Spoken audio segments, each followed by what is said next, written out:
আসসালামু আলাইকুম রহমতুল্লাহ। আমি ডাক্তার আদান ইসলাম, চক্ষু বিশেষজ্ঞ এবং সার্জন। আমাদের এই বোন আমাদের কাছে আসছেন চোখের বাঁকাভাব নিয়ে। তো ওনার চোখে আসলে অনেকগুলো বড় বড় ধরনের কন্ডিশন আছে। সেই জিনিসগুলো সবকিছু ওনাকে সুন্দর মতো বুঝিয়ে বলা হয়েছে এবং কি এইটাও বলা হয়েছে যে ওনার অপারেশন আউটকাম অন্য 10টা রোগীর মতো আসবে না। কেন আসবে না সেগুলোর ব্যাখ্যা সবকিছুই বোনটাকে সুন্দর মতো বুঝিয়ে বলা হয়েছে। এরপরও বোনটা অপারেশন করার জন্য রাজি।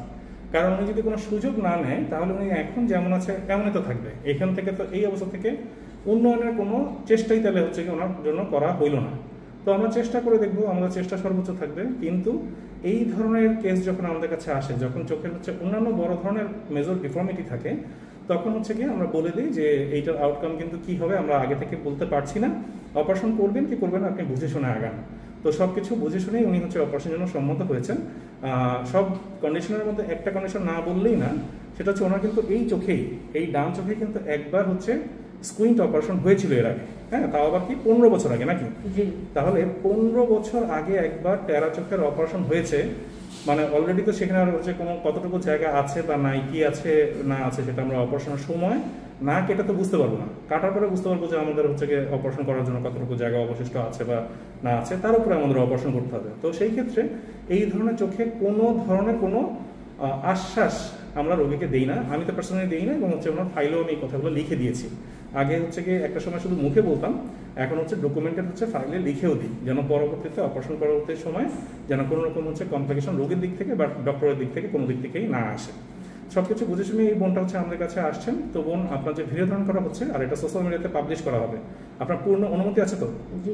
আচ্ছা, আপনার জন্য অনেক শুভেচ্ছা। আসসালামু আলাইকুম রহমতুল্লাহ। আমি ডাক্তার আদান ইসলাম, চক্ষু বিশেষজ্ঞ এবং সার্জন। আমাদের এই বোন আমাদের কাছে আসছে চোখের বাঁকাভাব অপারেশন করার জন্য গতকালকে। তো আমরা সুন্দর মতো ওনার অপারেশনটা করতে পেরেছি। একটা মজার ব্যাপার ওনার কিন্তু ওই চোখে 15 বছর আগে স্কুইন বা টেরা চোখের অপারেশন হওয়া ছিল। আমরা খুবই সন্দিহান ছিলাম যে 15 বছর আগে হওয়া একটা টেরা চোখের অপারেশন, সেইটা যদি আমরা আবার অপারেশন করে কতটুকু ঠিক হবে বা কি অবস্থায় যাবে। তো আলহামদুলিল্লাহ আল্লাহ ওনাকে শেফা দান করেছে এবং চোখের আপনারা দেখতে পাচ্ছেন যে একদম 100% ঠিক হয়ে গেছে। এটার একটা কারণ যে ছোটবেলায় অপারেশন যাদের হয়ে থাকে, ছোটবেলায় তো চোখে ঠিক মতো ডেভেলপ থাকে না। চোখের যে মাংসপেশি বা যেই জিনিসটার উপরে আমরা অপারেশন করি ওইটাও ফুললি ডেভেলপ থাকে না।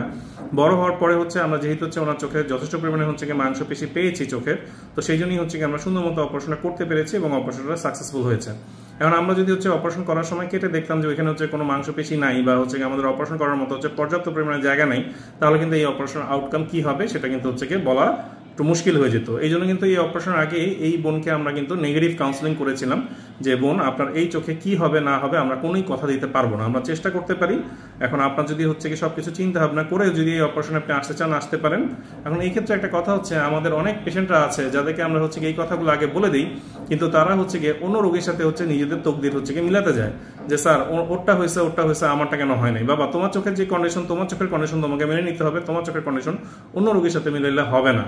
তো এই ক্ষেত্রে অনেকের মন খারাপ হয়, আমিও বুঝি যে মন খারাপ হয়, কিন্তু একটা ব্যাপার আমি কিন্তু তাদেরকে আগেই বলে দিই যে তোমার চোখের এই কন্ডিশন হতে পারে, তুমি এটা জেনে বুঝেই অপারেশনে আসো।